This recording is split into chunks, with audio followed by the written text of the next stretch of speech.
Welcome to the Run Radio podcast. We're talking arthritis, hosted by Run Radio in partnership with the Arthritis Foundation. My guest, Carly Snyder, welcome. Thank you. I'm glad to be here. I'm glad to have you. You are an AF warrior. You're on the board for the Missouri chapter. What's that like for you?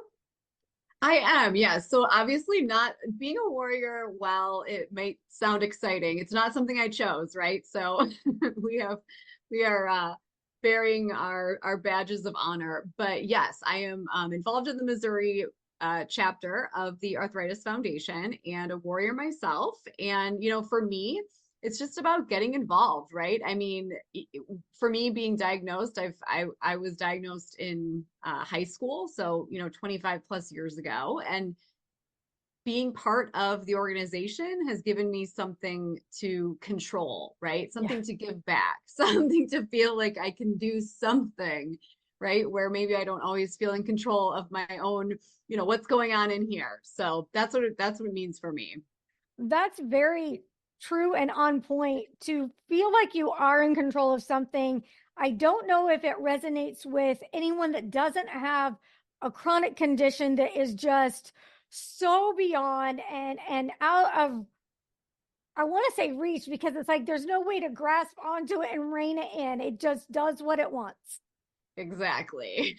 So Exactly. what was it like for you in high school getting a diagnosis? When did you feel not right, if you will? Yeah. I was 15, so I was in, I think, my sophomore year of high school, and I just woke up with it was swelling in one joint. So it started for me in my wrist, and I was an athlete. I played a lot of sports in high school, and I just found like it was hard to do things that I used to be able to do. And even just like the tug of gravity and stuff really hurt. And it was a very strange, it was strange, but I just assumed it was an injury, right? Yeah.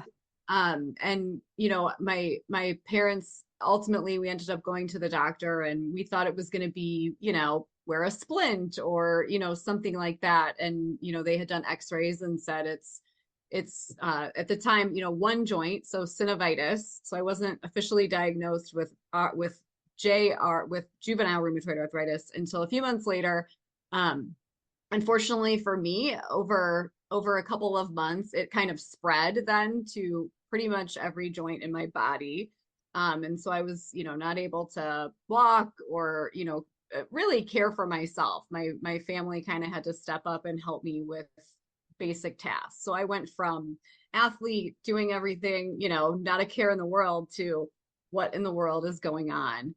And it took a while to get it under control. And, it's a lot of just confusion, and you don't know what's going on and what's going to happen and what are these medications, and Right.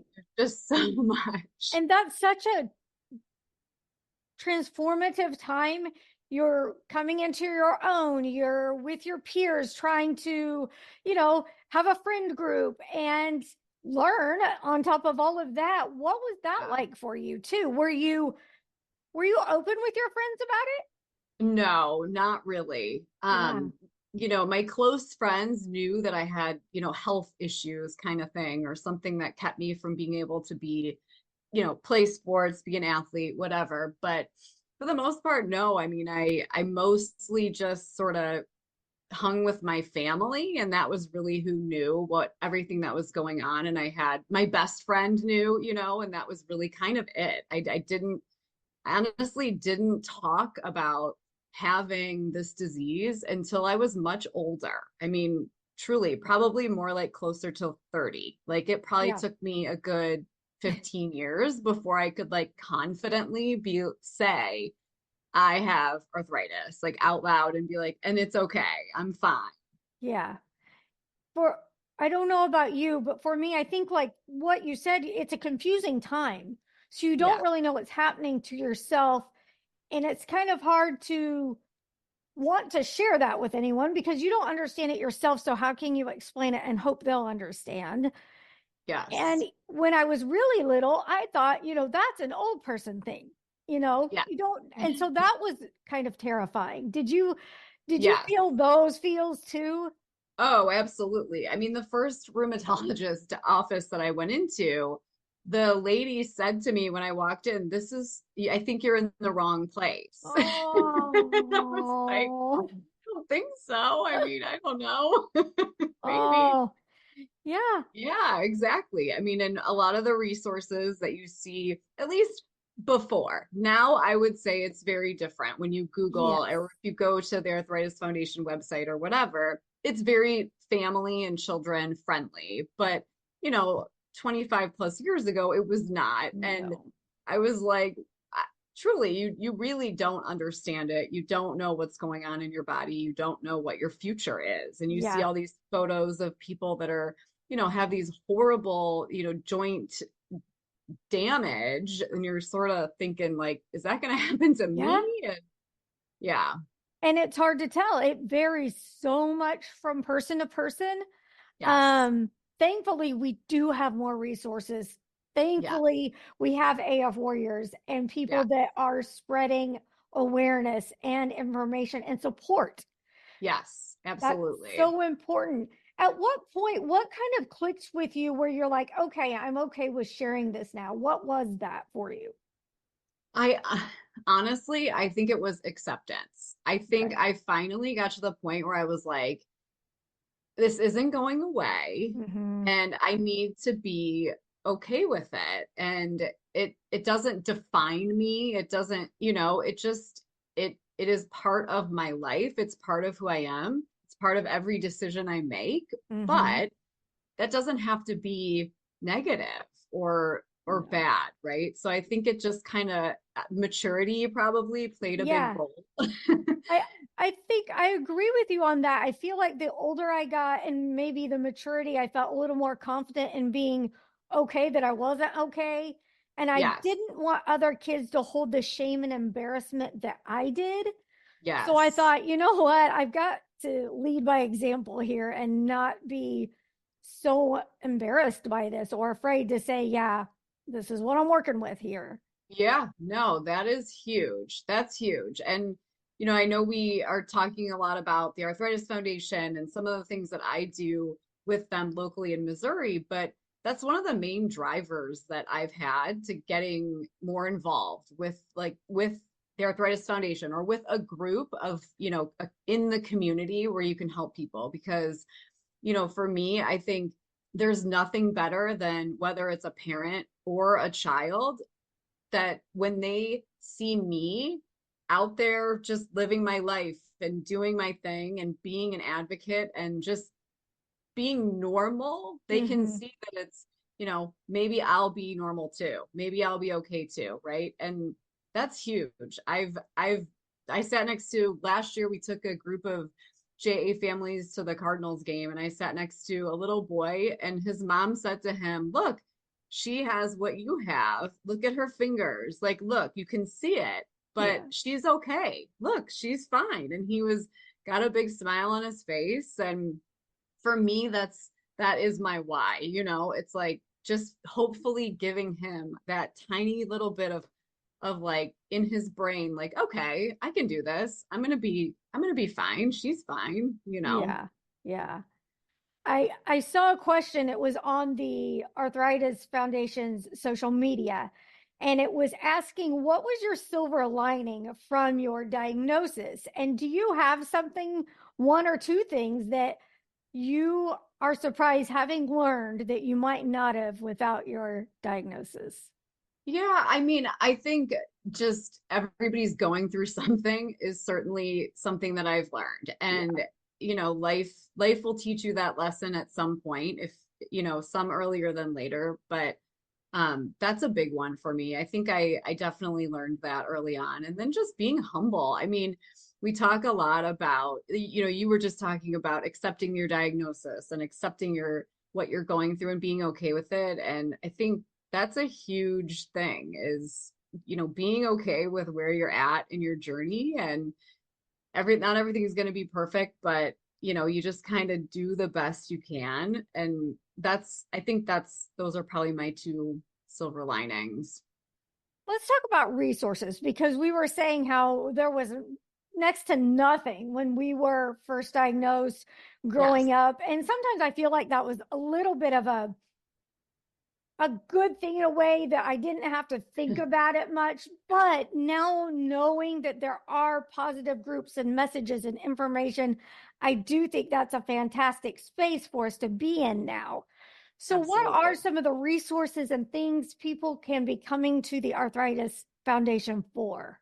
Yeah, no, I agree completely. I mean, I don't think I met another person my age with JA until I was way older. I Yes, mean, truly. I yes, thought I was the only one forever. Um, but now I have this whole group of people that, I communicate with regularly, and a lot of that is through the Arthritis Foundation. So, they have on their website, just in general, there's tons of content, articles, webinars, podcasts, like videos. You can attend live sessions, you can watch things on demand and kind of consume it at your own need. But they have, even if you're newly diagnosed, they have a hotline you can call and somebody can help you talk you through what it is you might be looking for, what question you might have. But they have, whether maybe you're further down the journey and it's things like, what about my diet? What about exercise? What about relationships? And there's tons of resources there too. So I think, that stuff is available kind of on demand on their website, but locally is where we can really get into the community and start, bringing people together. So we have um, events. We host, the Walk to Cure Arthritis every year. We host a Jingle Bell Run, which is, getting people kind of out together. It's, short distances. You can do, a mile walk at your own pace, but part of the main benefit is just everybody there is impacted by this disease in one way, shape, or form, right? You might not be the patient, but there's caregivers, and there's the network is, it takes a village, right? The yes. network is big when it comes to people that are involved. So, you have these events where we come together. There's sponsors. So there's people who are there to talk to you about whether it's a local medical provider. Maybe you want to look into different kinds of treatment, meaning, chiropractor, massage. There's all these sort of other things that a lot of people are thinking about these days. And that's fine. Hmm. That's up to you. But, it brings those people together. And, the Arthritis Foundation has all kinds of resources that you can kind of take advantage of at the local level too. Fantastic. What's it like being on the board for something so impactful? For me, I would say it's overwhelming almost at times, because for me, it is very much it's my life. I mean, Hmm. I've lived with this for more than not. So, Yeah. being able to come together with a group of people that are of all walks of life. We have doctors on our board, and we have people just like me who are, whether it's a parent or patient or whatever, and we come together to try and get as many people aware of the resources we have locally and raise funds when we can. And it's very impactful, I would say, to be part of that. When you know, you're an AF warrior. When you connect with other warriors, what surprises you about the commonality of your stories? They are very similar. They really are.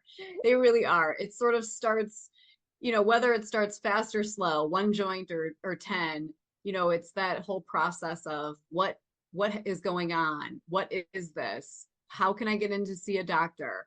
What about my insurance? There's tons of these ups and downs that truly everybody has those same kinds of questions. And like you said earlier, it's unpredictable. That's Mhm. another thing. I'm fine one day, and I think I did the exact same thing the next day, and now I have a flare. It's like, well, what did I Yeah. do? Right. I don't know.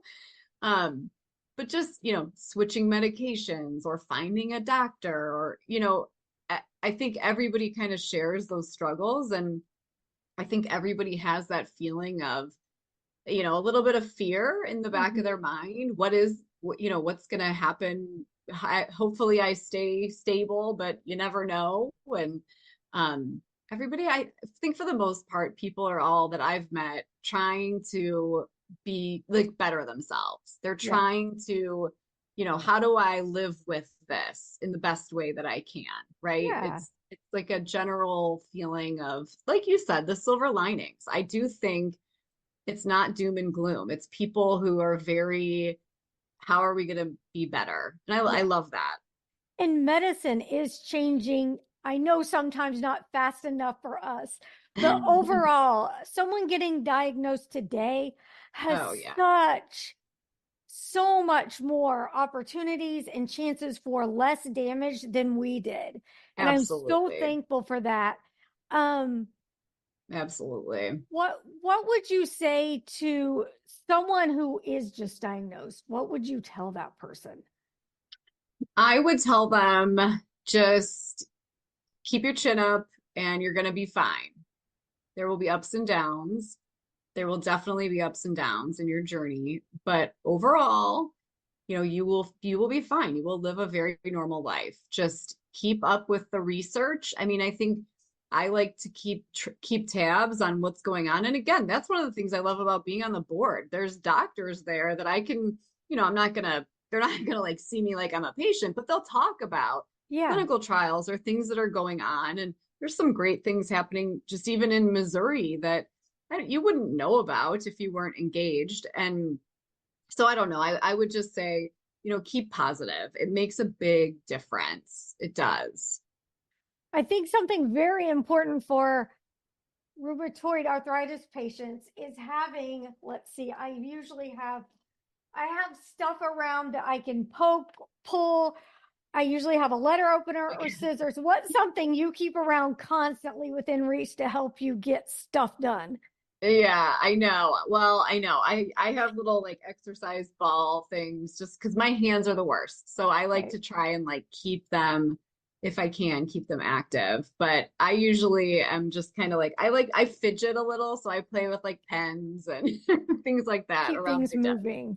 Keep things When moving. when it comes to exercise, I feel like that's something too that it's super important. You get stiff and lock up if you don't do it. If you do too much, you get a flare.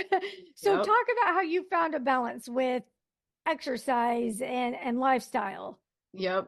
I think for me, like right now, I'm in a place where I work out. I go to the gym a few times a week and I'm able to do that. But I haven't always been like that, and you just have to really listen to your body. And as I don't want to say as silly as that sounds, but it is true. I mean, you will know when you are doing too much, whether you're going to listen to it, that's Yeah. another story.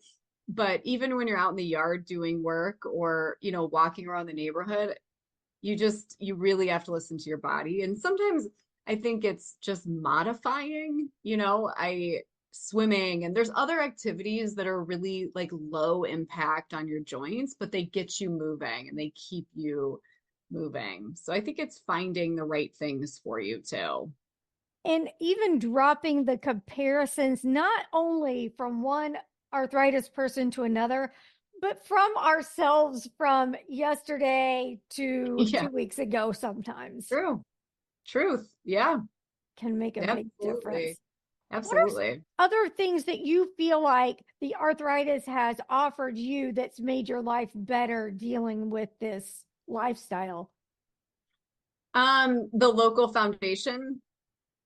Yeah. So one of the other things that's pretty unique, well, pretty cool, I think, is we also have these we call them connect groups, and we Yes. have one in St. Louis. I'm the lead facilitator for that, and it's an opportunity for local folks to come together and do activities together, and they're often educational based. So we'll do whatever it may be, yoga, or we'll talk about, pain management or meditation or diet or whatever the topic may be. We'll have a subject matter expert come in and talk. And then it's just a chance to network, if you will, kind of get to know other local people, individuals, families, whatever it may be.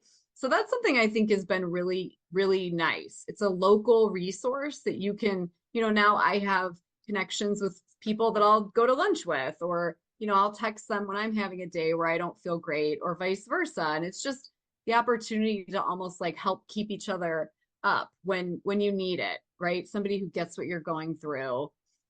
So that's something that I think it has been a really neat resource that the foundation offered. They started the Connect groups pretty heavily, maybe during COVID. Like it's not been too long.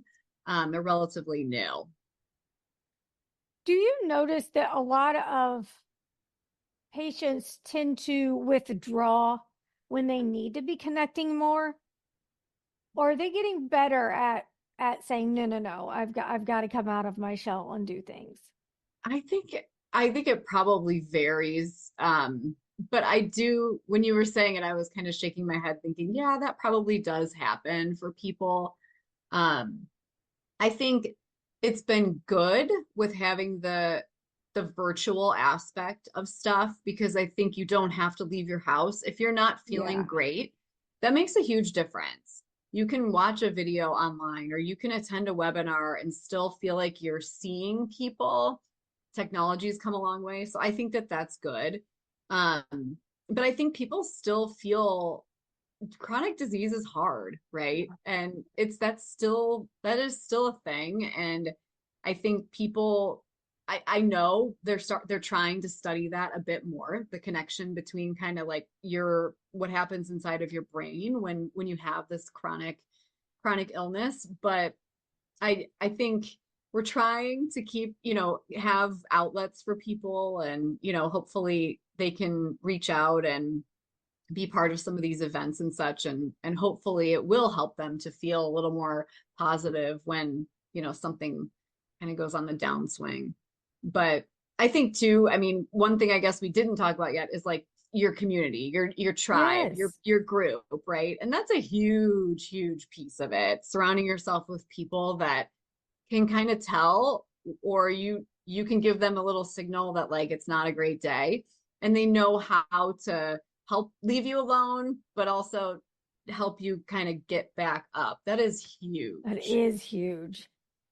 How do people get in touch with that? Is there a specific place where you could get them right to it from the website, or is a search the easiest place to do it once they get on the The Connect website? groups, I'm just looking over here because I'm looking at my other Sure. screen. The Connect groups is connectgroup.arthritis.org. Fantastic. Okay. Yeah. What else can you tell us? What have we not talked about that people need to know when it comes to navigating lifestyle and arthritis? It's just sort of remember your why and find where, like, what works for you. What works for you is not going to work for other people, but, what worked for me is volunteering. And as I started volunteering with the Arthritis Foundation, I mean, I just started doing the walk when I was in high school. And I found that again, I could look around and be like, okay, I guess maybe I'm not alone. And I wasn't comfortable talking to people yet or talking about it yet. But over time, for me, that's something that worked. I started getting more involved and I started gaining more confidence and feeling better about helping other people in the same situations. But yeah, I mean, I think it's just kind of, do what works for you and try to keep positive, try to keep a smile on your face. Sounds great. One more thing, the direct URL where people can go in the Missouri area to find out more about Connect groups, AF Warrior, if they want to participate in one of the events coming up. Yep. So if you just go to the arthritisfoundation.org, you can go in here and like click your local area and then you can find it'll take you based on your zip code. It'll take you can go, select Missouri and it'll show you our executive director's name, contact information, list of our events, all that kind of stuff is there. It's very easy, one stop. And I know Dolores personally, she's our executive director. She would be happy to talk to anybody who has any questions or wants to get involved, whether it's volunteering or just needing resources or having questions. That's what we're here for. That's what we love to do is, help people. And at the board level, I can tell you that's stuff we talk about. If there's stuff that comes up and she will connect us and connect that person with somebody who can who can be a good peer mentor, peer support. Yeah, I love that. Thanks for reminding us that we can just ask, just start the Just conversation. just ask. Exactly. Just ask. Thank you so much, Carly Snyder with the Arthritis Foundation of Missouri. Be sure you keep up with our conversations. This is going to be a regular occurrence. You can follow along at runradio.net. Subscribe and follow at Run Radio Station. Until next time, thank you so much. Thank you.